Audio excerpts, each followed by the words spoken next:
Totoo nga pala yung sabi ng mga magulang natin dati. Mahirap kumita ng pera. Kaya naman, lagi nilang paalala, anak, mag-aral ka ng mabuti.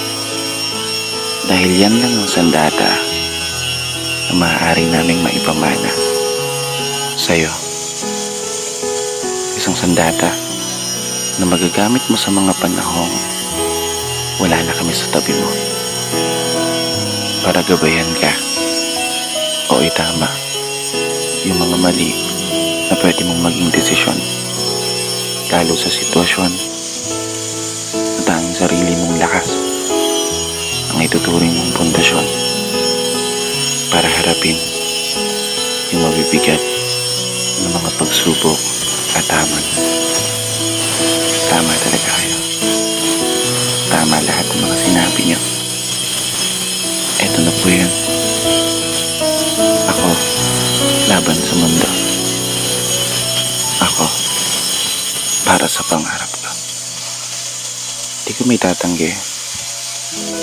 Minsan ko na rin hiniling ang mabilis na paglaki. Dahilan para ang inyong mga pamahan at paalala ay nagawa akong may santabi. Aminadong nakagawa rin ng mga pagkakamali, mga pagkakataong hindi na sana nasayang kung natutunan kong humindi.